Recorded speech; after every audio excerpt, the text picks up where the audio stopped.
Magandang araw mga kaibigan. Sabi ni BP Sara, ang gaba dili magsaba. Ito na ngayon ang gaba sunod-sunod na dumarating sa buhay ng ICC prosecutor na siya ngayon ang umuusig kay Tatay Digong doon sa Netherlands. He goes on forced leave. Temporary. Umalis muna siya sa kanyang opisina. Ito, may post sa Facebook, Hananya Naftali. Sabi niya, breaking.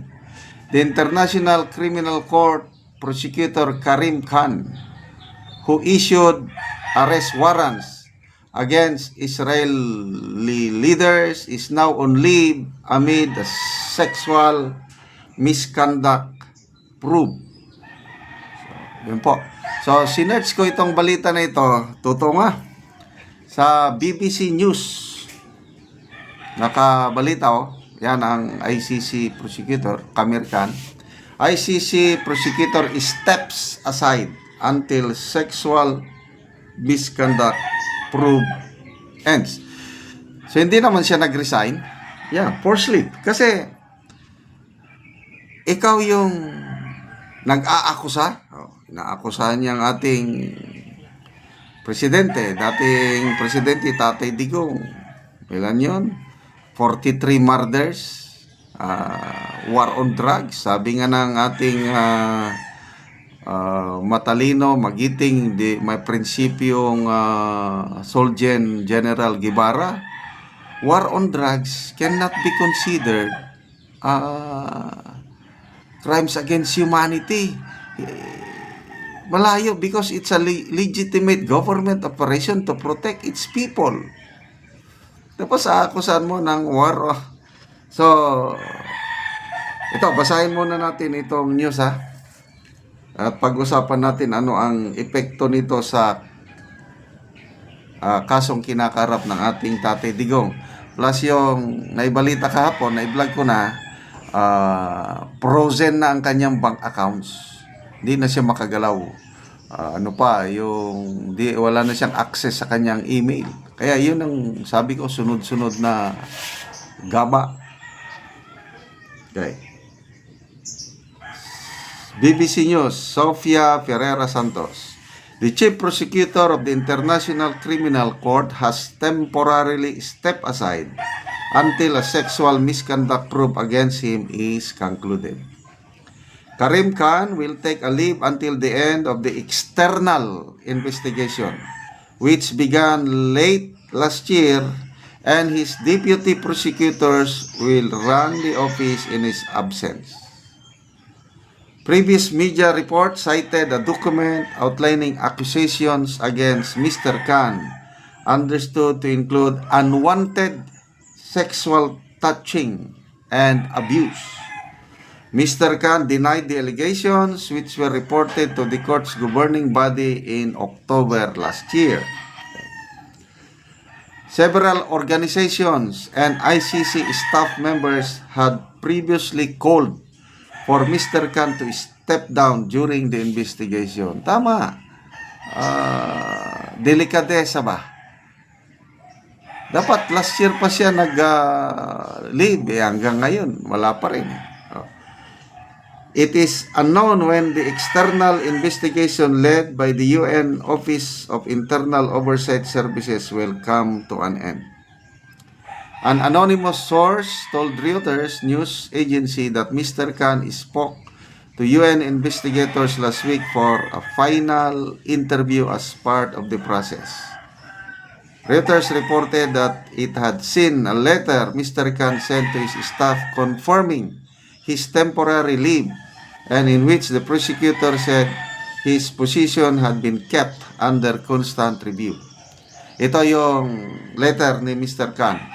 My decision is driven by deep and unwavering commitment to the credibility of our office and the court, and to safeguard the integrity of the process and fairness involved. Shortly after the allegations came to light last year, Mr. Khan as the ICC watchdog, the independent oversight mechanism to conduct an internal investigation into the claims. The court governing body later decided to pursue it externally to ensure a fully independent and impartial fair process. Okay, so ito, may aligasyon, ano? Sexual misconduct. So, ang gusto nitong prosecutor, Mr. Khan, ang ICC mismo ang mag-imbestiga. Internal mechanism body. Kailang ang desisyon ng ICC, hindi. Para patas, external, galing sa labas. Kaya yung UN, nasa na yung UN Office of Internal Oversight Services. So, United Nations, taga United Nations ang gumagawa ng investigation, which is very good, ano? Para walang cover up. Ayan. Leave na siya. So, ano ang epekto nito sa kaso ni Tatay Digong? Ang defense team ni Tatay Digong, nag-submit na ng motion ba yun o pleadings na i-dismiss na yung kaso at pauwi na Tatay Digong dahil wala nang jurisdiction ang ICC. So ang prosecutor's office hanggang June 9 lang sila binigyan ng deadline na mag-submit ng kanilang position. So ngayon, kita nyo medyo nagkakagulo na sila. Una, wala na silang funding. Kasi nag-take effect na yung sanctions ng US, hindi na sila masyadong makagalaw. Frozen ang So, mahirapan silang makagalaw. Yung access nila sa email, talagang determinado ang US na baldahin ang ICC. Kasi nga, inisyuhan nila ng warrant of arrest ang Israeli Prime Minister Benjamin Netanyahu. Ang US gusto niyang tulungan ng Israel Prime Minister na. Kaya ito ngayon. Kaya indirectly, sa tingin ko lang nakakatulong ito sa ating Tatay Digong. So, salamat.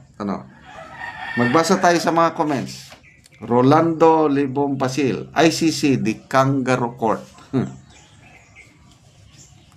Paul Bryan, this is the same guy who represented William Ruto, the most corrupt president Kenya has ever had. Ebahin mo ako. Our former President Duterte in the Philippines is in the ICC. They kidnap him and bring Netherlands with us. Okay. Rosel Umpay, he should be in jail instead our former President Duterte. Tama. Everywhere these people are a headache. ICC is known that has no credibility at all. Sige, ipatuloy lang natin ang ating pagdarasal para sa health ng ating Tatay Digong at ang mabilisan agaran niyang paglabas. Sana bago yung September 23 na hearing, makalabas na siya. Okay, salamat mga kaibigan sa inyong pagsubaybay sa ating channel.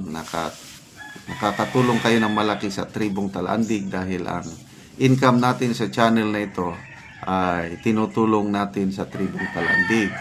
May livelihood assistance tayo sa kanila. Nagpapatanim tayo ng saging lakatan. Kung may itinanim, may aanihin. Panoorin nyo ang video na ito. Anak ko sa saging lakatan ni Manoy Boy. Og mo ni ang una niyang tanom nga saging lakatan. Og ako silang bisitahon. Mayong buntag, Manoy. Buntag po. Oh. Pila ni kapunuan ang una nimong tanom, Manoy? 20. 20 ni. 20. So mga dagko na gyud. Hapit na gyud mangunod. Nabuno ko putas ug amon yon kamo ni pagpabunga. O putas, ammonium dopos mo nang pampabunga. Amon ni pagpabunga. So kuan gyud mga dagko na gyud ug hapit na gyud ni mangunod ang saging ni Manoy. Putas complete ug ukos. Ang akong nabuno aron na dali siya mangunod. Oo. Oo. Ikaduha na akong tanom. Mo ikaduha nimo Manoy, so mga dagko na. Dagko na. Putas gyapon ang abunon ani ni Manoy. Og ammonium dopos. Oo, tapos. Mga dagko na gyud ang saging ni Manoy. Mga dumalaga na gyud. Mga gana. Hapit kan pod Pila ni tanang kapunuan Manoy? ani tanan 170 tanan ni. 170. Oo. Hinlo kaayo. Ini man kambay manok kab. Og karon manang Manoy, unsa ang inyong istorya bahin sa padayon sa pagsuporta sa pag-abono og sa pagpananom? Salamat sa nagsuporta sa abono nga pagpadayon ang paghatag nila sa abono kay aron ang among saging. Mga ayo ang pagtubo Mm. ug sa Ginoo pod. Oo, salamat kay Manoy. Oo.